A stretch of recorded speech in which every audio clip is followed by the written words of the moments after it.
సంస్కృతి సంపద YouTube channel తరపున అందరికీ స్వాగతం.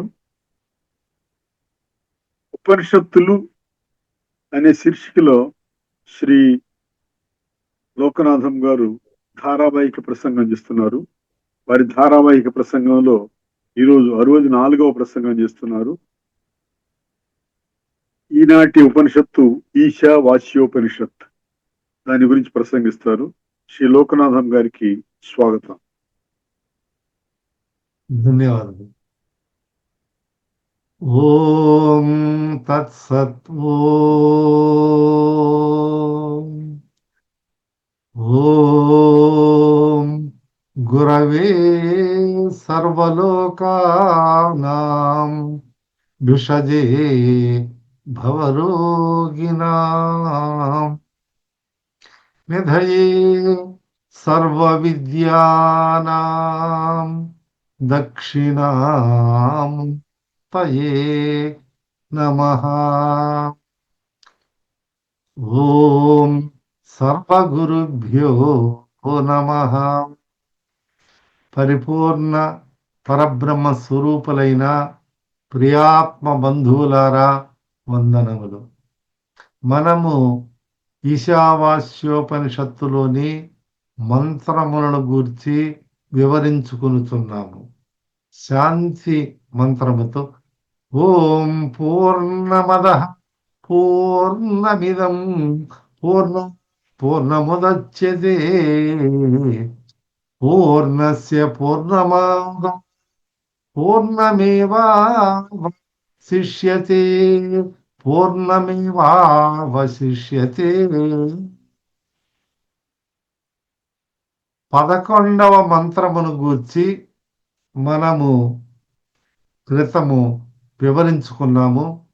విద్యాంచ అవిద్యాంచ యస్తద్వేదో భయం సహ అవిద్యయా మృత్యుం తీర్త్వా విద్యయామృతమశ్నుతే.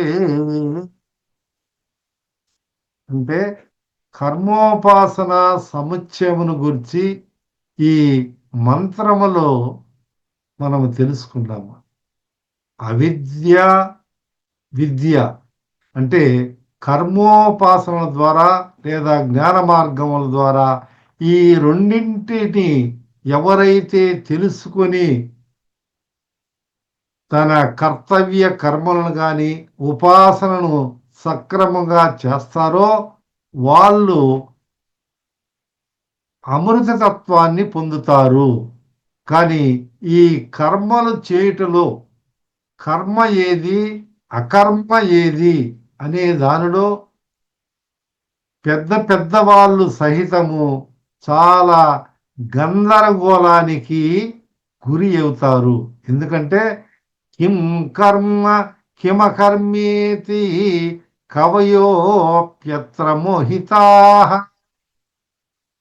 తత్తే కర్మ ప్రవక్ష్యామి యజ్ఞాత్వా మోక్షసే శుభాత్. ఏది కర్మ ఏది అకర్మ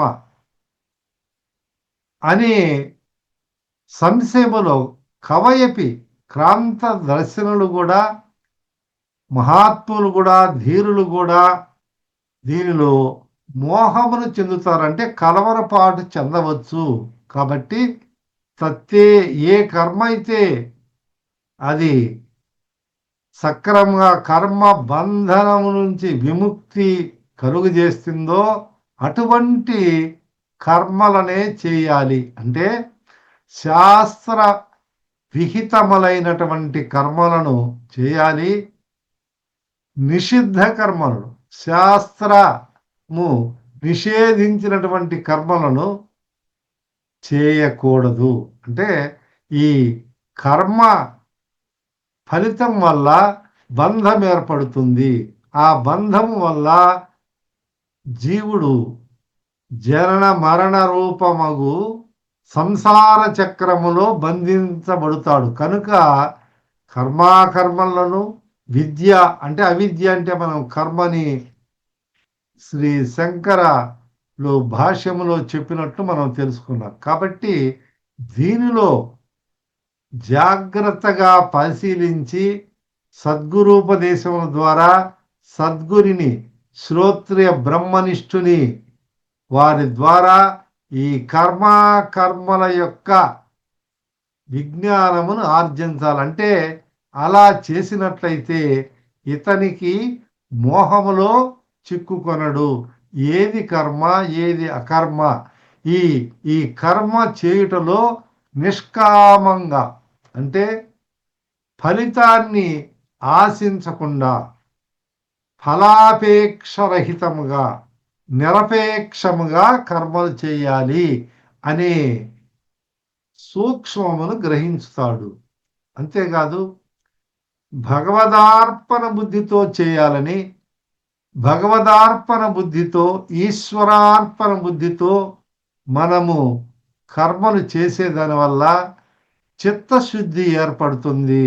తద్వారా ఈ మలదోషము ఉపాసన కర్మల ద్వారా విక్షేప దోషము నివృత్తమవుతాయి. కనుక ఈ కర్మలు అకర్మల్లో కూడా చాలా జాగ్రత్త వహించాలనేది మనకు 9, 10, 11వ మంత్రములలో తెలియజేసి ఉన్నారన్నమాట.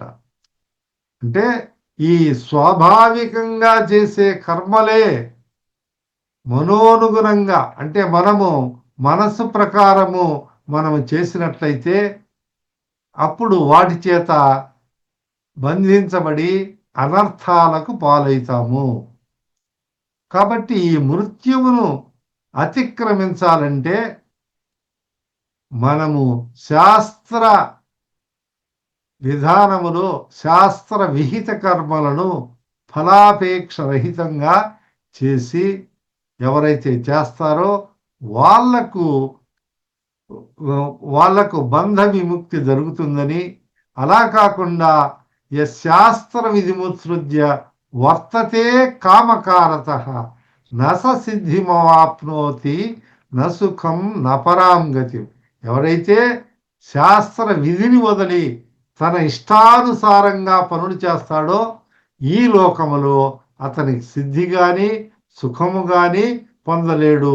పరలోకములో కూడా అతనికి సరైనటువంటి స్థితిని పొందలేడు అని మనకు ఈ మంత్రం తెలియజేస్తున్నది. కాబట్టి తత్వజ్ఞానము గాని మోక్షము గాని ఏది అతనికి లభించదు. కాబట్టి ఈ కర్మోపాసనలు చక్కగా చేయాలి. అంటే బ్రహ్మజ్ఞానమును ఎప్పుడైతే సంపాదిస్తాడో ఆత్మనిష్ఠుడై బ్రహ్మభావంతో ఎప్పుడైతే కర్మలను చేస్తాడో అప్పుడు అమృతత్వాన్ని పొందుతాడే గాని ఉపాసన చేత దేవతా ఉపాసన చేత దేవతాలోకాలలో ప్రవేశించి అక్కడ బహుకాలం చాలా కాలం ఉండి ఆ పుణ్య విశేషమంతా తీరిన తర్వాత మరలా మర్త్యలోకానికి వస్తాడు. అంటే ఇక్కడ చెప్పేది ఏమిటంటే ఆత్మజ్ఞానానికి సంబంధించినటువంటి లోకములు అవన్నీ కావు. బ్రహ్మలోకం వరకు ఉన్నటువంటి లోకములన్నీ కూడా బ్రహ్మ జ్ఞాన ఆత్మ విచారణ చేసేదానికి వీలైనటువంటివి కావని భగవంతుడు తెలిపి ఉన్నాడు. కాబట్టి కర్మ అకర్మల వాస్తవిక రహస్యమును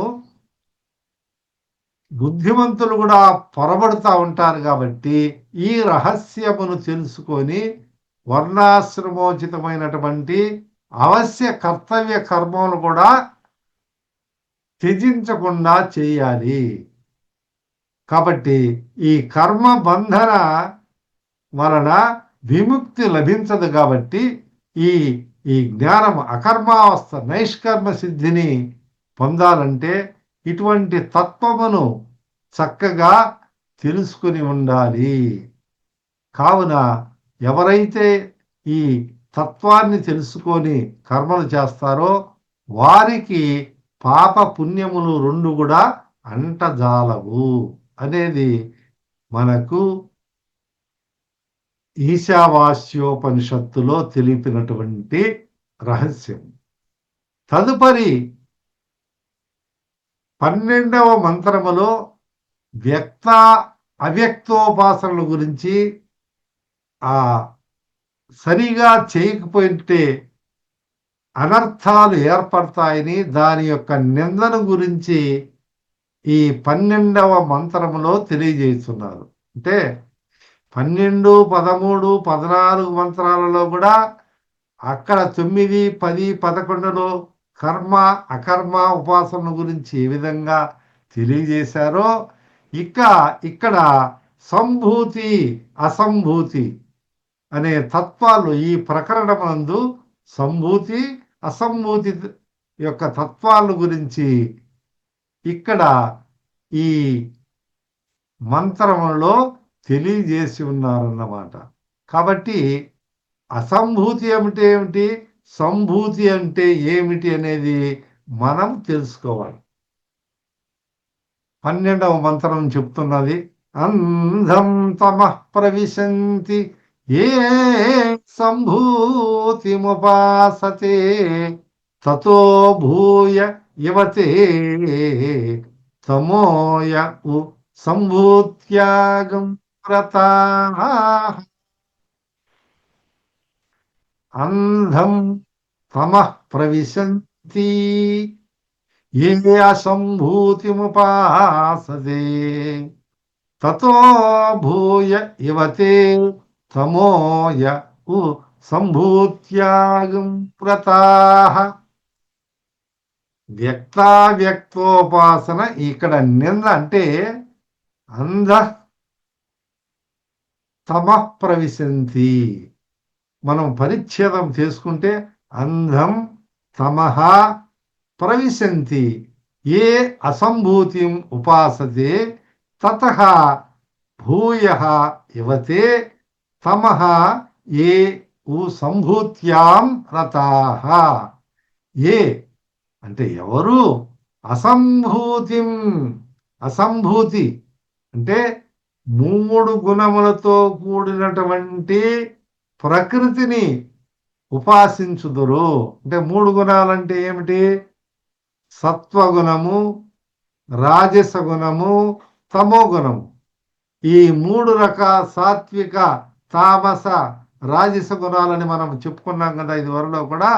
వాటిని ఉపాసించితే అటువంటి వారు అంధం గాఢాంధకారమైనటువంటి చీకటిలో తమః చీకటిలో ప్రవేశిస్తారు.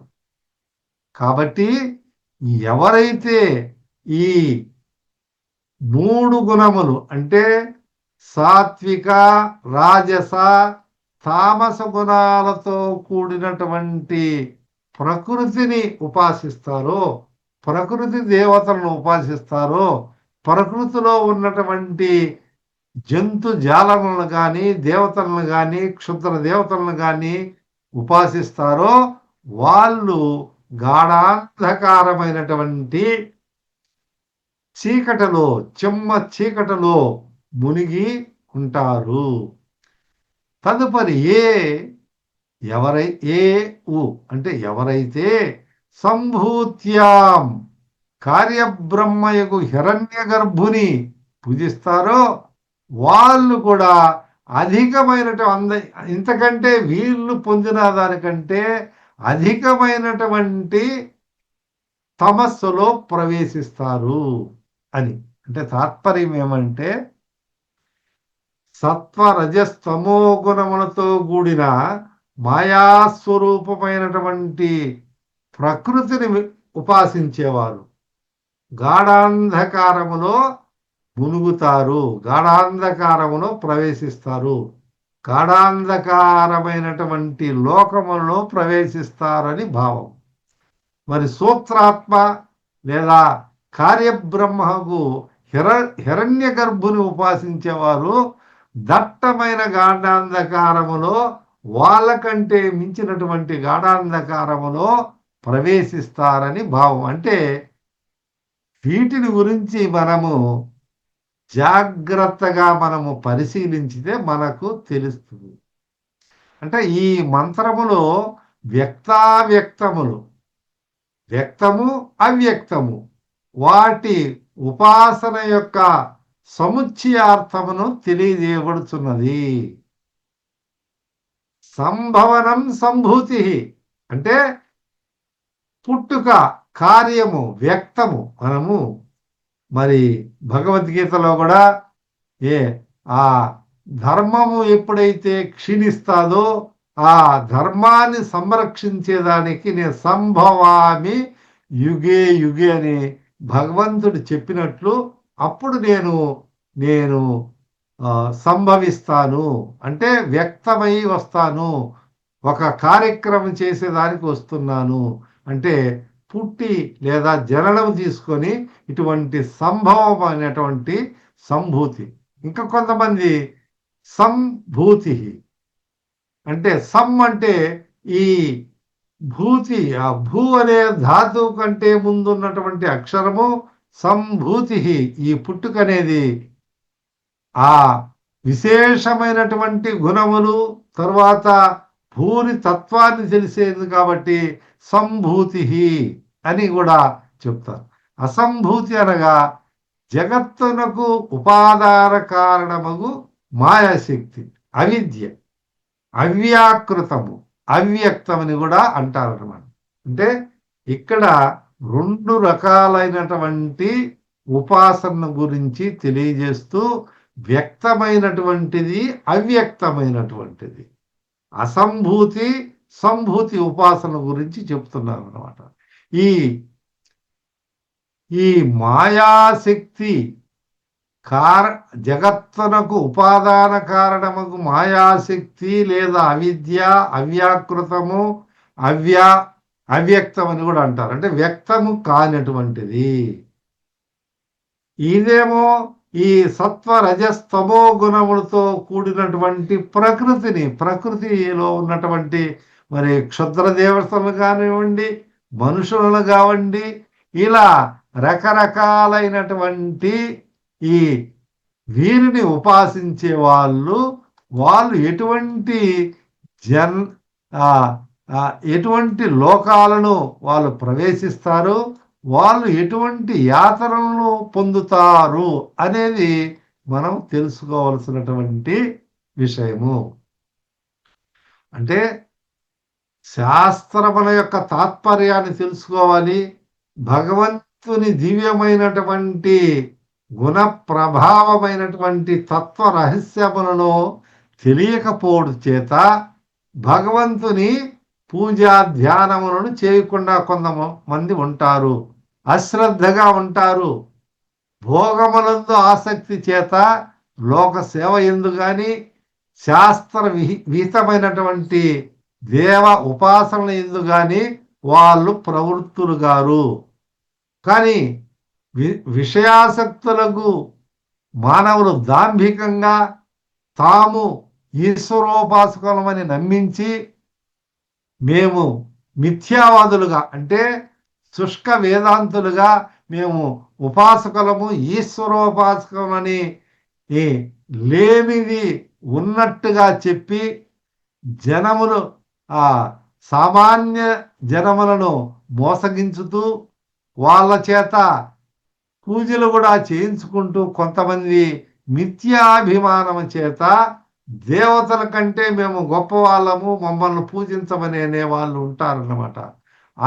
అటువంటి వారులు వాళ్ళ వాగ్జాలములకు బంధించి వారి చిత్తములో కూడా దేవతా ఉపాసనలు వంటి వాటి మీద కూడా అశ్రద్ధ కలిగిస్తారు. అటువంటి వారులు తమనే ఈశ్వరుడు సమానంగా ఎంచుకుంటారు. వీళ్ళు అంటే మిథ్యాచారులు. అందువల్ల వాళ్ళు ఇష్టం వచ్చినట్లు దురాచారములను, దాంభిక వ్యవహారమును, దుష్కర్మలకు వాళ్ళు ఫలితాలను అనుభవించాలి. అటువంటి వాళ్ళు శునక, శోకరాది నీచ యోనులందు రౌరవ, కుంభీపాకాది నరకములో కూడా ప్రవేశించేదానికి ఆస్కారం ఉంది అని మనకు ఉపనిషత్ మాత జాగ్రత్తగా ఉండండి అని జాగ్రత్తలను తెలియజేస్తున్నదన్నమాట. అంటే ఇష్టం వచ్చినట్లు తర్వాత శాస్త్రాన్ని అనుసరించకుండా వక్రీకరించి చేయకూడదు.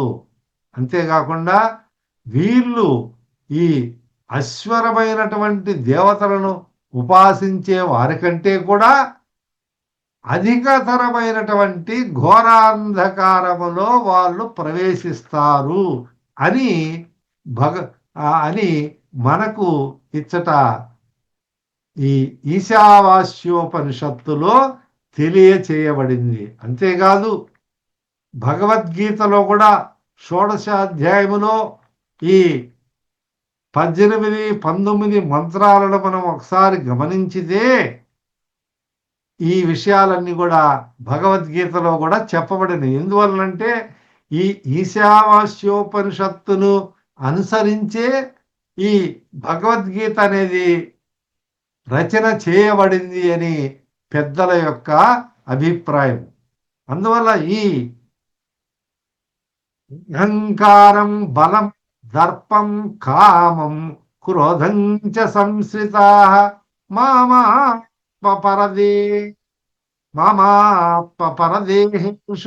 ప్రద్విషంతోభ్యసూయకాః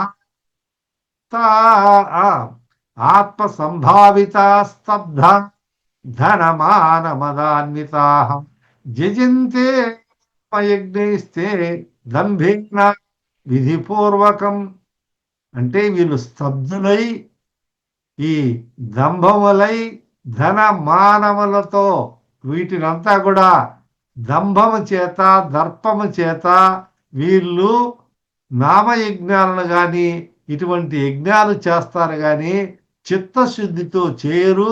అహంకారము, బలము, దర్పము, కామము, క్రోధము ఇటువంటి గుణాలుండి చేసేటువంటి వాళ్ళంతా కూడా వాళ్ళు నన్ను పొందరు, అంటే భగవంతుని వాళ్ళు పొందరు. అందుకనే త్రివిధం నరకస్యేదం ద్వారం నాశన మహాత్మనః కామ క్రోధస్తథా లోభః తస్మాదేతత్రయం త్యజేత్. అంటే నరకానికి ద్వారాలైతాయి కామము, క్రోధము, లోభము.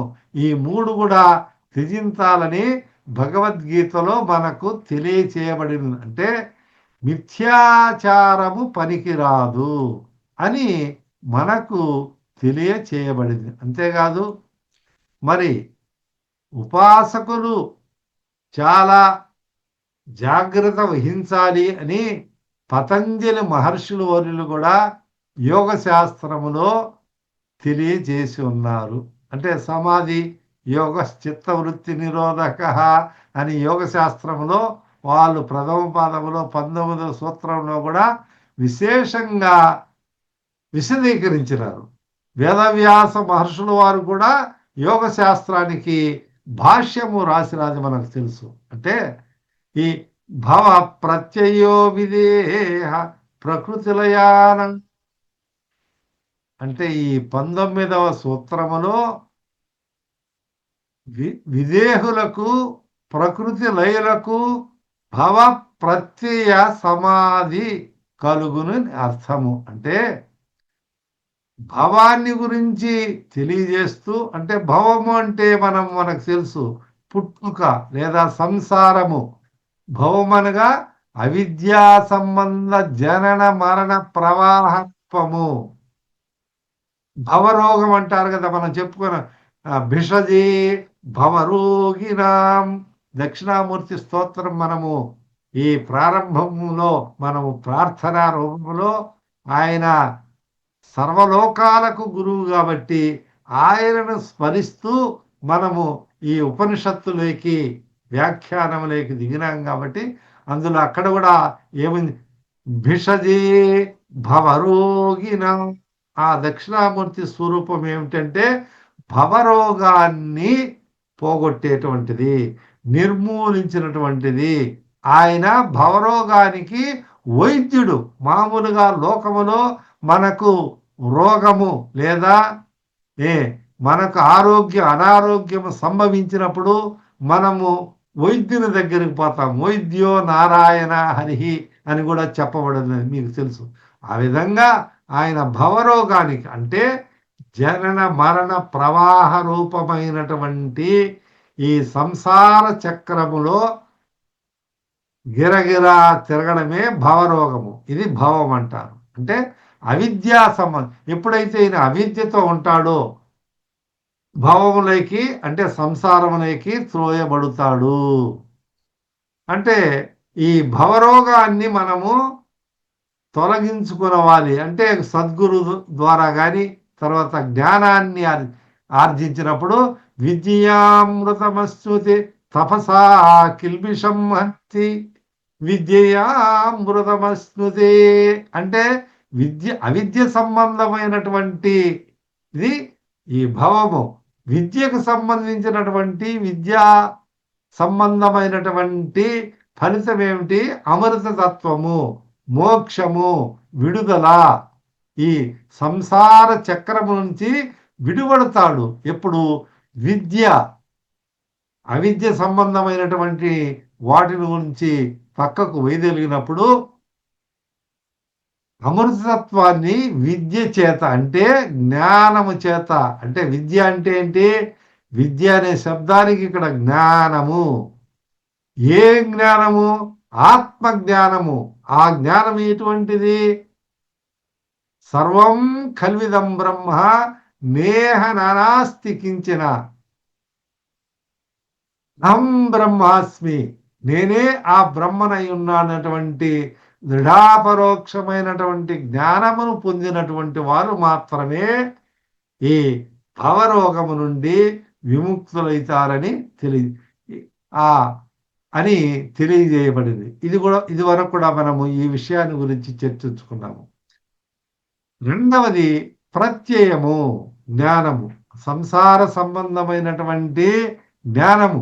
ఈ సంసార సంబంధమైనటువంటి జ్ఞానం ఉంటే ప్రయోజనము, లేదంటే సంసార సంబంధము నుంచి విముక్తమైనటువంటి జ్ఞానమును పొందాలి.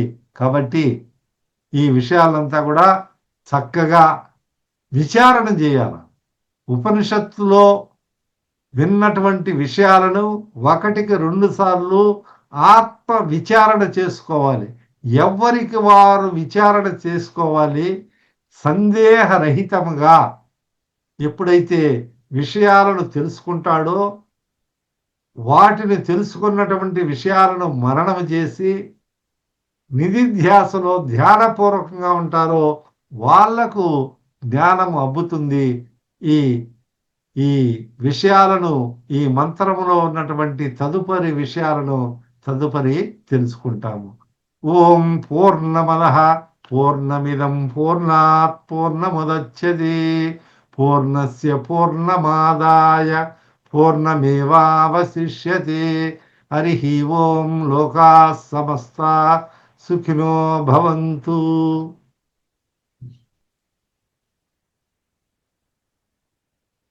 ఉపనిషత్ విజ్ఞానము శీర్షికలో ధారావాహిక ప్రసంగం చేసిన శ్రీ లోకనాథం గారికి ధన్యవాదాలు. ధన్యవాదాలు.